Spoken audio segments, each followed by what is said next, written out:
How's it going? Welcome to today's video. Today we're going to do a game called Beat the Goalie. And effectively what it is it's a kind of a football shooting game. And we're going to have a goalkeeper, we're going to have a football, we're going to do some shooting. And then we're going to make it multiplayer as well. We're going to have, we're going to give controls to both the ball and to the goalkeeper so that you can play with a friend, a brother, a parent, whatever. So it's a really cool game to be able to play. It's really cool to be able to understand how a football game works. So to start off, make sure you're logged into your coding account. Mine is Rasta Citywise here in the top right corner. Your name should be here. That means that would mean that you're signed in. And then we're going to go to the URL and we're going to type in rpf.io/beat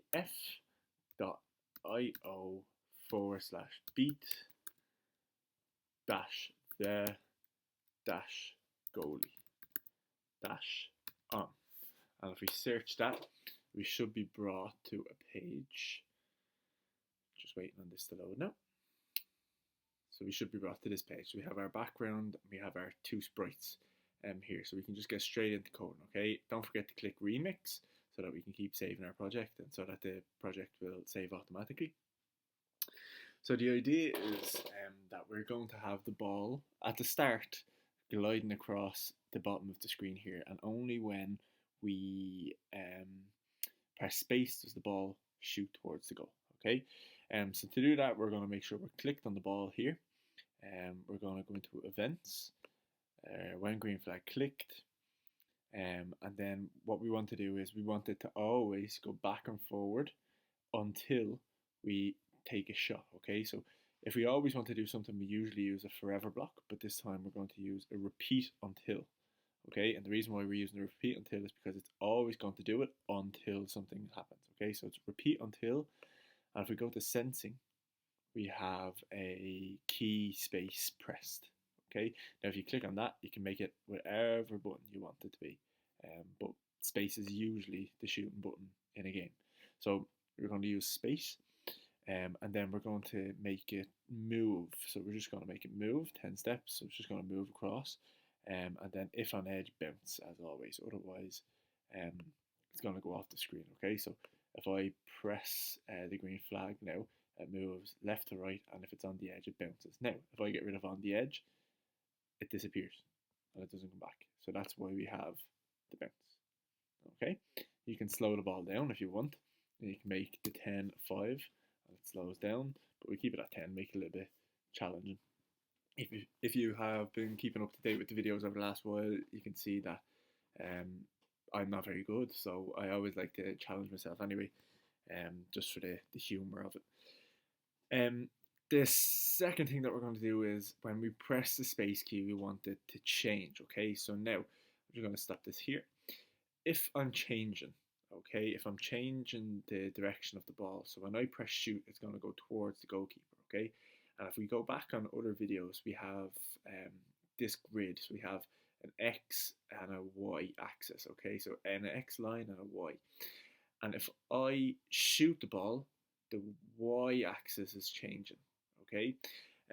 So for example, if I grab the ball and I move it up here, you can see that the Y has now changed to 13. If I move it back down here, you can see that it's minus 144. Okay, so going up is a plus number, going down is a minus. Okay, and it's only when you cross the X axis, the invisible X axis that's here, do you cross into the minus numbers of the Y. Okay, above that X axis, so we can use this goal line for example. Above the goal line is a plus number for the Y, below the goal line is a minus number for the Y, okay? So we're going to change Y. So we're just going to go and we're going to say repeat. And we're going to change that 10 to 15. And then we're going to change Y. So we're going to go into motion. And we're going to change Y by 10. So now if I press the green flag, the ball moves, okay? And then if I shoot, it changes Y by 10 and it changes it 15 times.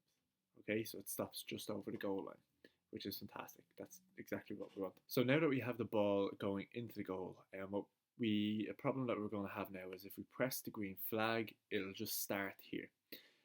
So what we want to do is we want to set it so that when we press the green flag, it starts back down here. So if I press the red button here, okay, and I move the ball down to where I want it, okay, so if I leave it there, for example, we see that the x is minus 15 and the y is minus 146. Now I know it was 144 or whatever, but anything will do there, okay. So now if I get a go to, so if I go to motion and I get a go to x and y and I just put it before our first repeat block, it'll have the number there already. So it'll have minus 15 and minus 141, okay?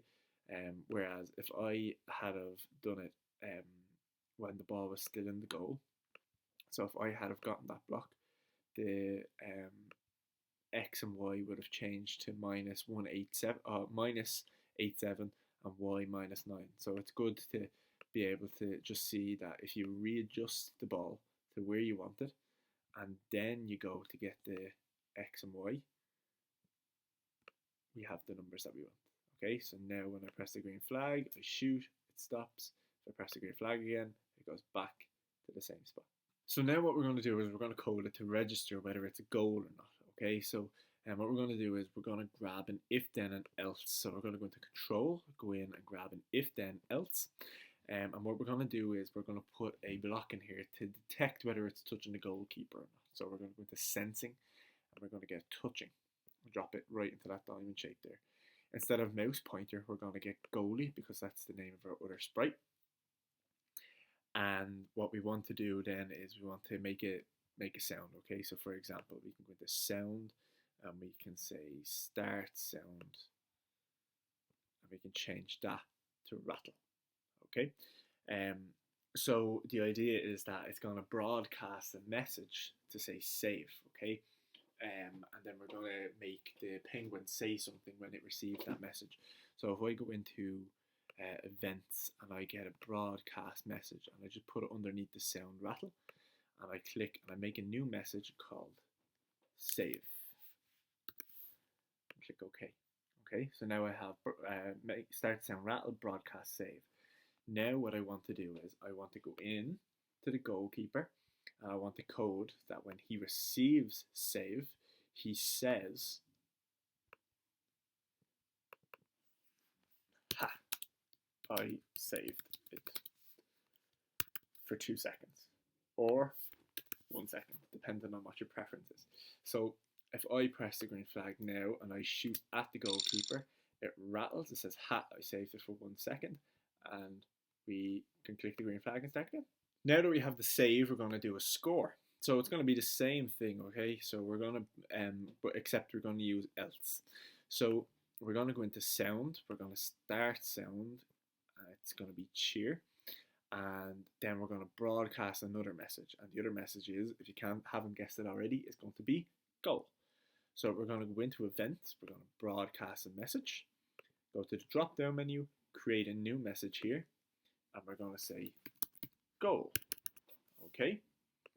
Now we're going to use our goalkeeper 1 to be the goalkeeper and 2 to be a commentator. So we're going to click into the goalkeeper and we're going to do the exact same as we did there, except we're going to say when I receive goal, I am going to say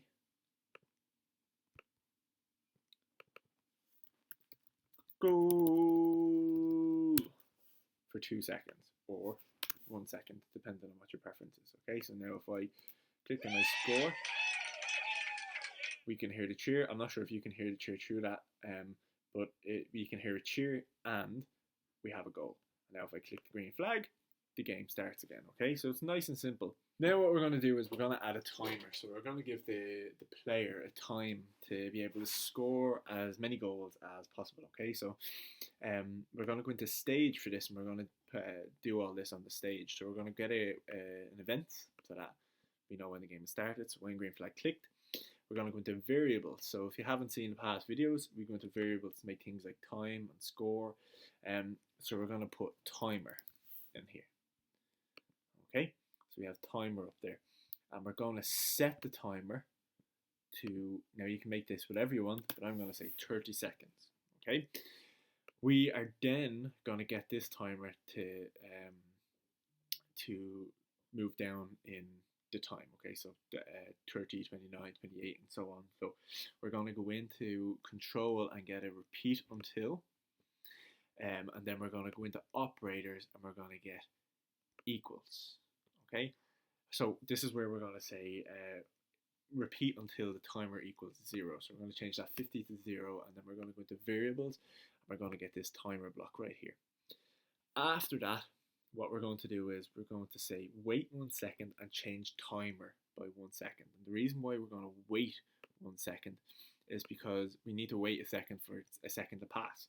So you always have to, you can't just say change timer by -1, because otherwise, so let's see what happens if I take the wait 1 second out. If I press green flag, it just counts down like that. So I have to throw in a wait 1 second. So now you can see that the timer changes down by seconds. Okay, so that's a really important thing to remember. In order for a second to go by, you have to wait a second. Okay, after this, what happens at the end of the game? You have to the referee blows his whistle. So to go in, we're going to get sound and we're going to say play sound until done, and it's going to be a whistle. Okay, so now let's say I'm going to change the timer to 2 seconds just so that it's quickly done. And then we're just going to tell the game to stop all. So if you go into control and we go into stop all, if I press the green flag, it starts at 2, counts down, I hear a whistle, and the game stops. So that's exactly what we want to do now. Now what we want to do is we want to repeat the game over and over again. So if I score, the ball resets. If I hit the penguin, the ball resets. So if I go into ball, all I have to do is get a forever and put it around the lot of this text. So now, if I forgot to change the timer back, so I'm going to change that back to 30. If I play, I score, I hit the goalkeeper, the ball comes back and it starts again. I score, goal, goal, goal. So you can see that the way the ball moves back. I think this is one of the games that I'm probably better at in this series, the online series. Now what we're going to do is we're going to add a score. So to start this off, what we're going to do is we're going to just go into the ball and we're going to say, oh, I don't know what happened there. So we're going to go into the stage, and we're going to do the exact same thing as we do with the timer, except we're going to code it so that when it receives the message goal, it's going to change by 1, and then we're going to set the score to 0. So we're going to make a variable. We're going to make that score, and then what we have to do then is more or less we have to recreate this code, except we're not counting down, so we don't need any of this repeat. So what we're going to do is we're going to go into when green flag clicked, okay, variable set score to 0. Okay, so now what we have to do is we want to say when I receive goal, I want to change the score by 1. So we're going to go up and we're going to change score by 1. So if I press the green flag, timer starts at 30, score starts at 0. If I score, it goes to 1. If I press the green flag again, the score goes back to 0. Okay, so that's nice and simple. So it's kind of a really smaller version of this. Okay, the only reason why this is so complicated is because you have to count down the time, and you want the final to have a whistle and for the game to stop all. Okay, whereas the goal is just a continuous thing, and you're aiming to beat the goalkeeper and the player that you're playing with. Okay, so next what we want to do is we want to move the goalkeeper. So all we're going to do is we're going to make the left and the right arrow to be able to move the goalkeeper. So if I go into the goalkeeper, okay, and I go into events, I say when, and I say left arrow is pressed, I'm going to change X by -10. -10. Okay, so now if I press the left arrow, he moves to the left. Okay, likewise, we're going to duplicate this and put it down here, And if I change the right arrow, it's going to change by +10. Because remember, right to the right is a plus number, and to the left is a minus number. Okay, so that's the way we're going to get the goalkeeper to move. So now we have the goalkeeper moving left to right. Okay, the next thing, and this is probably the final thing before I leave you with some challenge. The next thing that we're going to do then is we're going to have the ball move left to right. Okay, so we're going to go into the ball, and this is where the kind of the multiplayer function comes in. So instead of moving 10 steps, okay, we're just going to ask the ball to change x. So similar to the way we've done this, to change x by 10 and -10. So we're going to get rid of this. So now we're going to change, and we're going to put if and then in there. So we're going to get an if, and we're going to get another key pressed. So if key A is pressed, we're going to change x by -10. So it's very similar to what we have in the penguin here. So if left arrow is pressed, change x by -10. So we have this, and now we're going to go in, we're going to duplicate this. We're going to put it underneath, and we're going to say instead of A, we're going to go D, and we're going to change the -10 to +10. So if I press the green flag, you see the ball doesn't move, and it's only if I press the A and D is when it moves. Okay, and we also have the goalkeeper moving back and forth. Okay, so you can have the goalkeeper move a little bit faster if you want. So you can change these numbers to a higher number to make them move faster than the ball, to make it a little bit more difficult. And all you have to do is move the ball and shoot. So one person can be in charge of the A and the D and the space button to shoot, and the other person in charge of the goalkeeper. Okay, and you can take 30 seconds at a time to be able to beat each other's scores and so on. So again, if you wanted to make the ball slower even, you could make it -5 and 5, or likewise you can make the goalkeeper faster. So now the ball only moves this fast. Okay, so the goalkeeper kind of keeps up with it or doubles the pace. Okay, so that's how you create this penalty shootout game. Can you make it better? If you can make it better, let me know. You can put in a score for saves, so score save, and every time the goalkeeper gets a save, it broadcasts in the save, and when it receives save, you change the save score by 1. So then you can have a game of football. Effectively, you can have 2 teams. There's a few different things I can do, but I hope you enjoyed this lesson. Don't forget to click save every now and then on your project, just so that you're not losing the code. I hope the longer kind of video is a little bit better, as opposed to having kind of the session broken up throughout the day. I hope you enjoyed this, and I hope you're going to come back for the next few sessions. And I hope you're keeping safe and well, and I will see you the same time next week.